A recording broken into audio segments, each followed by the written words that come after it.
o vislumbre de poder vai rachar todos lá dentro de novo. No fim, parece que o Corinthians é o menos importante. Eu falei isso para o conselheiro hoje, viu, Adailton? Nessa conversa aí, falando sobre a eleição suplementar, o que viria, o que não viria. Eu falei, se vocês racharem de novo, o Augusto vai lançar alguém e ele vai ganhar.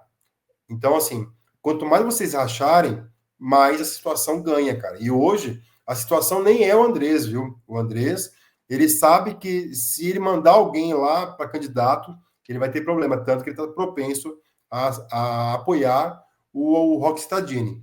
Mas a turma do Augusto, cara, querendo ou não ali 50, 60 sócios, eles podem colocar alguém lá para retomar o poder. E o Corinthians tem um problema sério, cara. Há muito tempo que a oposição ela não se une. E quando se uniu, colocaram o Augusto Melo. E aí virou essa desgraça toda, né? E é isso, você tá lá com 60 votos garantidos. Lança o nome. Promete a diretoria de futebol para um. Promete uma diretoria do X para outro. Promete o financeiro para mais um ali. E aí vai loteando e vai acumulando cargos, fora as promessas extravagantes, né? Internas e impublicáveis que muitas vezes ocorrem. A gente estava prevendo isso, né, Tio Sam? A gente conversou sobre isso quando falou da eleição, de que a coisa estava meio encaminhada, mas de fato podiam abrir rachas, a coisa ainda está muito, muito incerta, né? Inclusive, já deve ter uns 15, 20 dias aí que a gente deu sugestão ao Stabile. Espero que ele escute em algum momento, que ele apareça. Tem que aparecer, tem que dar as caras. Quem estava de férias não é a diretoria. O Márcio colocou aqui, só para completar a informação, tá? A respeito da condição que o Corinthians está hoje, o atual presidente. Perfeito, Márcio, é isso mesmo. Sim, total. E fez parte no começo, querendo ou não, era o vice.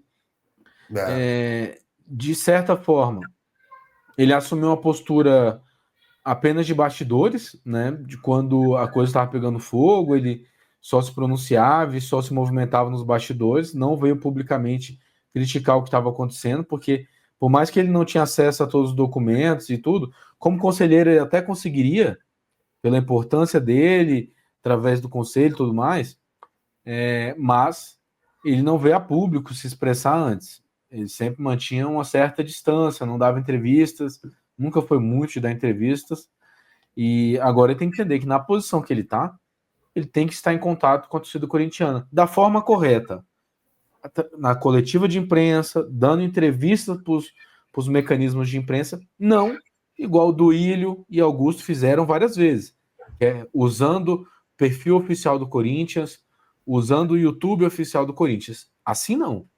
Isso é usar da estrutura corintiana para autopromoção. Perfeito. Então, que abra coletivas de imprensa e converse com os mecanismos que cobrem o Corinthians. Perfeito. O Tom coloca aqui, a regra do Augusto não existe, qualquer um será melhor que ele. Verdade, viu, Tom? É difícil, a regra do Augusto é muito baixa ali. O Stabile entrou com muita moral, né? O fato é esse, assim.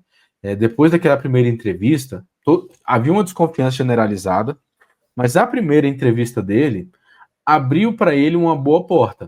Não sei se você tem essa avaliação, Tio Sam, mas eu tive uma boa impressão da primeira entrevista e senti também que a torcida também teve. E falou, parece que o cara é bom.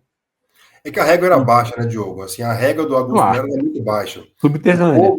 É que o Augusto Melo era tão personagem, aquele populista barato, que enganou a torcida por muito tempo, mas quando chegou a hora mesmo, a torcida percebeu que não tinha mais condições. E aí, assim, quem chegar com uma fala mais mansa, mais tranquila, sem aquele populismo, aquele alter ego insuportável, teria uma chance de se mostrar ali, né?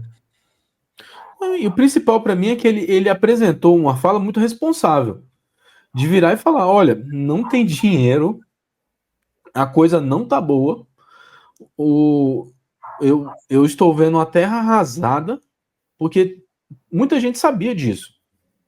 Essa informação corria nos bastidores.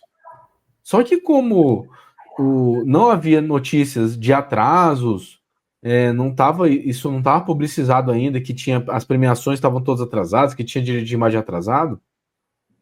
Então, havia uma certa condescendência de falar, pô, pelo menos está pagando as contas. Então, sinal de que alguma coisa está dando certo.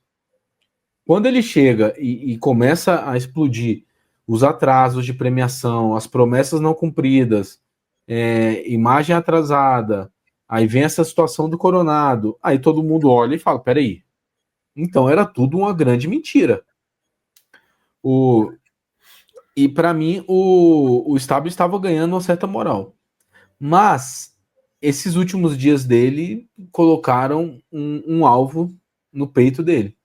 É que, na verdade, Júlio, Porque assim, quando você fica em silêncio muito tempo, cara, começa a surgir burburinho aqui, ali, acolá, e aí a coisa degringola. Assim. Quando começa a você dá surgir, voz para qualquer um. não tem que falar o tempo todo, concordo com ele, mas tem que falar de vez em quando, cara. Assim, a Nike. E a feijoada,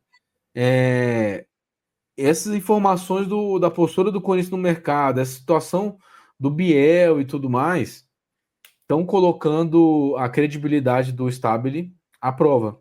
E como você falou, se ele não vir a público da entrevista e falar, a coisa vai começar a ficar feia.